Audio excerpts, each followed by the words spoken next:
ลูกสาวพ่อนกบ่ธรรมดาพ่อหู้ข่าววญานุฮับเอาพระเอกคนใหม่รีบไปแซ่และกล่าวแสดงความยินดีและแสดงความต้อนรับเข้ามาอยู่อ้อมกอดของเสียงวิหกและอลังการโชว์กราบทักทายสบายดี FC ทุกท่าน FC ทุกคนมาพบมาพ่อกับค่อยเจเบาลาวคลิปนี้มาพบมาพ่อกันช่วงค่อยคำย่ำแรงช่วงสายบ่ายบ่ฮอดแรงท่านผู้ชมเลยสายเข้ามากำลังจะเข้าสู่ช่วงตอนแรงคิดฮอดคิดถึงทุกท่าน FC RI FC เสียงวิหกรวมไปถึง FC ของเจเบาลาวอยู่ทั้งสองฝั่งโขงเนาะบ่คิดบ่ฝันว่ามื้อนี้จะมีเวลามาเฮ็ดข่าวมาเฮ็ดคลิปให้บรรดา FC แฟนคลับปกติเจเบาลาวก็ต้องเอากันแต่เช้าๆเลย 7-8 โมงเช้าต้องได้ลงแล้วภาคเช้านี่อย่างน้อยๆต้อง2-3 คลิปแต่มื้อนี้เจเบาลาวห่างหายกันไป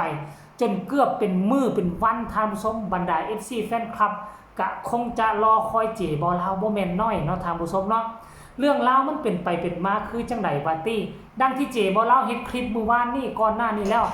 เกี่ยวกับพระเอกคนใหม่เป็นพระเอกคนที่2จะมาสังกัดอยู่ทางอลังการโชว์อยู่ใต้โฮมโพโฮมไซของ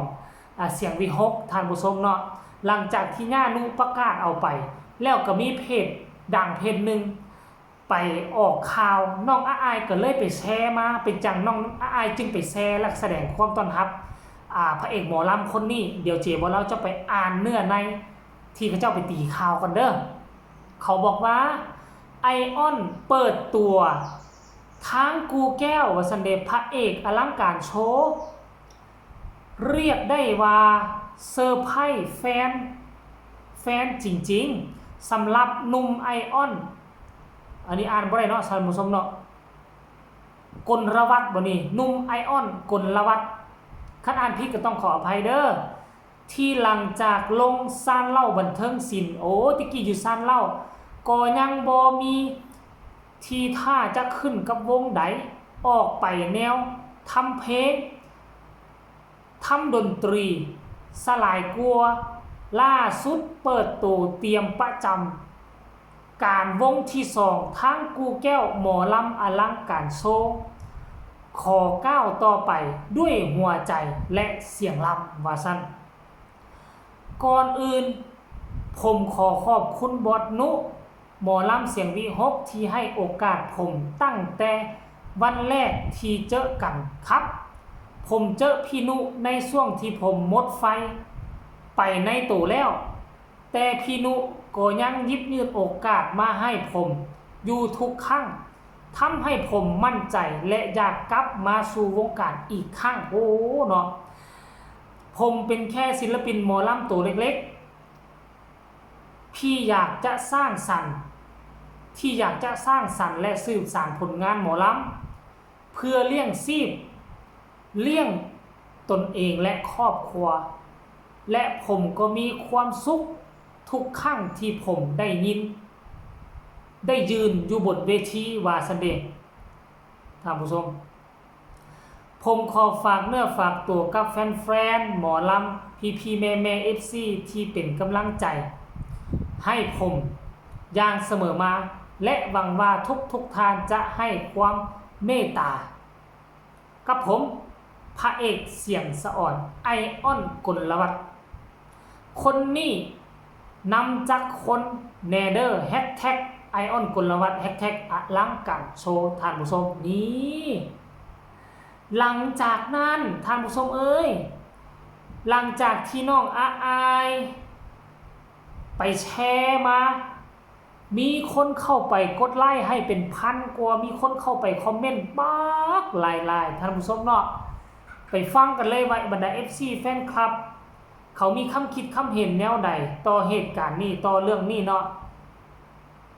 เดี๋ยวเจบ่เราจะไปอ่านสู่ฟังเด้อขอบคุณครับเต้าน้อมอายว่าซั่นนี่ขอบคุณครับเต้าน้องโอ้ไอออนมาตอบน้องอายท่านผู้ชมที่อายไปแชร์มาแล้วไอออนก็เป็นผู้ไปตอบขอบคุณน้องอายว่าซั่นขอบคุณครับเต้าน้อง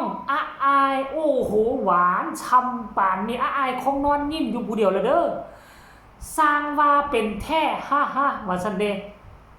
น่ารัก หล่อค่ะว่าซั่นโอ้ยท่านผู้ชมเนาะสุดยอดหลายมาบัดนี้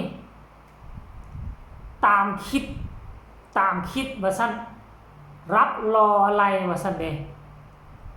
ขอให้เฮงๆนะว่าซั่นนี่โอ้ยหวานแหละคู่จิ้นคนใหม่อีกแล้วรอปานดาราว่าซั่นมาบัดนี้พูดต่อมาอีก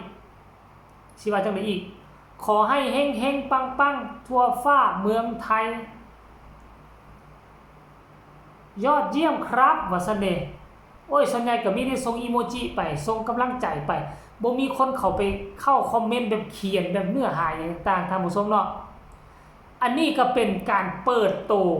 แบบบ่เป็นทางการเพราะอีกจังหน่อยนึงเป็นทางการคือยืนอยู่ในบนเวทีสาวน้อยบ่แม่นยืนอยู่บนเวทีเสียงวิหกนั่นเองก็คือน้องอาอายก็ในฐานะที่ตนเองเป็นรุ่นพี่ได้ถึงว่าอาอายอายุเพียงที่12ปีเขาอายุหลายกว่าหลายแล้วแต่ว่าอยู่ในวงการโดยเฉพาะคือวงอลังอันโซหรือวงเสียงวิหกน้องอาอายคือรุ่นพี่ทุกคนที่เข้ามาตามหลังก็คือรุ่นน้องแต่ว่าเรื่องประสบการณ์รุ่นน้องอาจจะมีประสบการณ์หลายกว่ายืนอยู่บนเวทีหมอลำหลายกว่าแต่ในฐานะที่ผู้มาอยู่ก่อนน้องอาอายก็ต้องแสดงความเป็นสปิริตแสดงความเป็นมืออาชีพเนาะกาวยินดีต้อนรับกาวแสดงความดีใจนำที่จะได้มาอยู่อ้อมอกอ้อมกอดอ้อมโฮมโพโฮมไซของเสียงวิหกแล้วก็ของนกพงศกรเพราะฉะนั้นเห็นน้องอาอายแชร์ไปพระเอกหน้าใหม่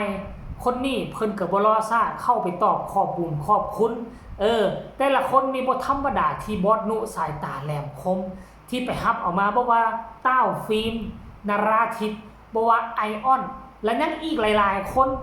ที่เพิ่นกำลังสรรหาเนาะและล่าสุดนี่ทั้งเพิ่นก็ประกาศเอาตัวตลกอยากได้ตัวตลกฝีปากกล้าคือบุคคลที่ย้ายสาที่ลงไปแล้วไปเฮ็ดทำการทำงานอยู่ต่างประเทศเพิ่นว่าอยากได้แล้วนี่แหละอยากได้คนที่สมองไวทันคนฝีปากกล้าด่วนกล้าท่ากล้าเว้ากล้าว่าเวลาอยู่เทิงเวทีบ่ยกเว้นหัวหน้าบ่เว้นยกเว้นลูกน้องอยากได้คนแนวนี้ฉันก็มีโอกาสอีกแล้วให้ทุกคนฮีบไปด่วนเด้อเนาะคลิปนี้ก็น่าจะฝากฝังไว้สำนี้ฝากทุกคนกดไลค์กดแชร์กดติดตามให้แน่เพื่อจะบ่พลาดในคลิปต่อไปมื้อนี้หากก็ได้คลิปแรกเกือบจะบ่ได้คลิปน้ำหมูติดธุระท่านผู้ชมที่สำคัญอย่ากดข้ามโฆษณาเด้อไผมีคำตำหนิติชมคำคิดคำเห็นแนวใดก็ขอความกรุณาส่งข่าวมาใต้คอมเมนต์มาโอ้มาลมมาแลกเปลี่ยนบทเรียนนำกันเนาะคลิปนี้ก็บ่เว้าหยังหลายขอฝากฝังไว้สำนี้ฝากทุกคนกดไลค์กดแชร์พบกันใหม่ในคลิปหน้าสำหรับคลิปนี้ขอกล่าวคำว่าสบายดี